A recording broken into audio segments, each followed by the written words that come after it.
Okay, welcome back to episode 4 of Dev Talk, CenterPoint Integrated Solutions podcast about topics within the world of development. We are joined again by Greg Toler, the company's CEO and founder. Greg, it's great to have you as always, and I'm excited to dig in with you today on a very important topic to share with our audience, get some insights and lessons that you've learned along your way. So welcome again, and excited to kind of jump in with you. Sounds good. All right, so you and I both just got back from ICSC, and I'm sure a lot of folks that are listening to this probably were out there as well. I had a chance to listen to Coach K. He was the keynote speaker on really what he looked for in building a team. And it was a pretty awesome experience for a lot of people that got a chance to listen to him. And he really went into the traits that make teams special, what that looked like, and really what he looked for in these people along the way. I know you're an NC State guy, but as far as good leaders go, and as far as kind of him talking about traits, it's not easy to build great teams, ones that last and ones that really execute well. So as it relates to your company and all the great teams over the years, what do you feel are some of the special traits that you look for in people? And how are these traits ultimately ones that really help your company and help us be a major resource for the clients that we serve and we work with out there in the field? Probably one of our core values is critical thinkers. So we look for, try and get an understanding of their thought patterns in the interview process and understand how they analyze things and how they prepare their responses. Personality, relationships, this is a service business. It's all about your people skills, your soft skills, and how you interact with people. And is that a good fit for our culture, which our culture has been built for having those type of people in the organization. So the structure is already there for somebody to come in and adapt right to that. Is it one of those things, what kinds of things do you guys do from a training standpoint to help with, communication skills and some of those things? I know especially some of the younger generations, that's a little bit different than the older generations on kind of maybe what they're taught and their experiences and, how they communicate. To your point, it's so critical when we're working with clients out there and we're working with different types of people out in the field. What kinds of things does your company do to kind of help that communication style or those, communication importance on that front? Right. Well, it kind of goes again to their skill set for soft skills and their critical thinking that translates into the field and more importantly, translates to the client for solving a problem and coming up with alternate solutions, not just one solution, and then evaluating each alternative and making a recommendation. People that can go through that process do really well in the company.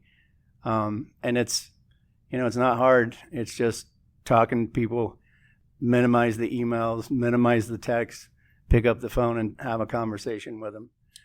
There's a lot of times I know that a lot of our folks will jump in. One of our things that we kind of, we take pride in is we say that we will integrate seamlessly with your team, which is not always easy, right? So right. A lot of times when we're helping clients out there, we're thrown into kind of a pot where there's a lot of different folks that maybe have been in that pot and they're trying to figure out how to make that a successful pot.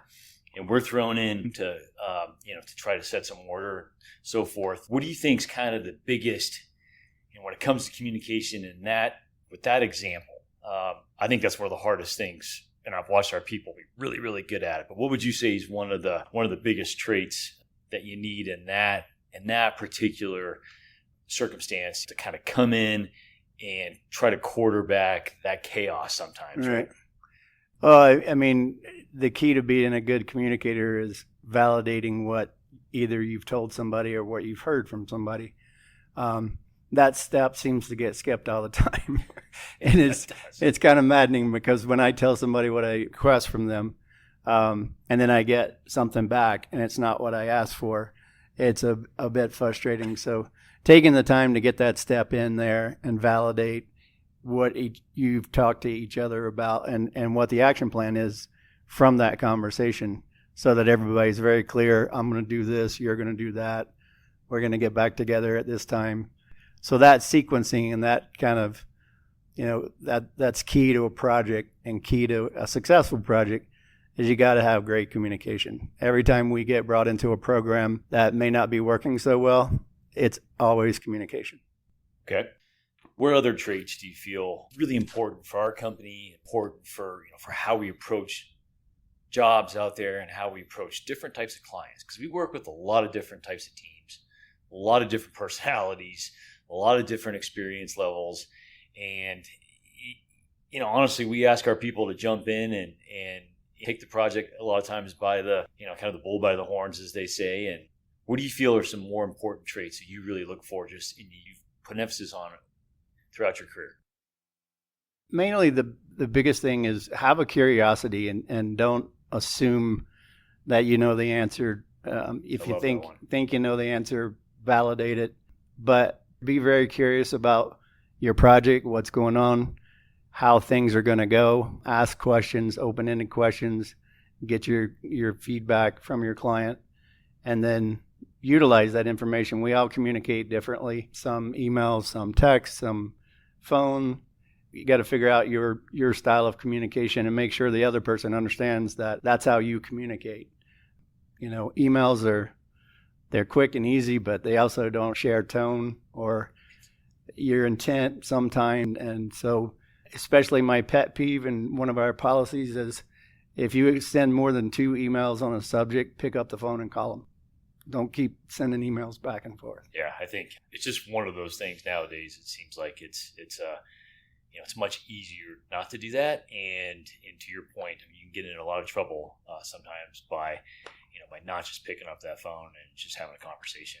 Right. And it seems like, a lot of folks are kind of scared to pick up that phone. And it is scary sometimes. I mean, because you don't know who necessarily is on the other end and how that's going to go and what their tone's going to be. But, you're not going to find out until you just have a conversation. So, right. No, I think that's one of the most important ones. All right. Well, we just kind of want to touch on a couple important traits there, and hopefully took some of those little nuggets. And once again, awesome stuff from Greg Toler, and look forward to the next podcast. And Greg, thanks again for being on. All right. Thank you.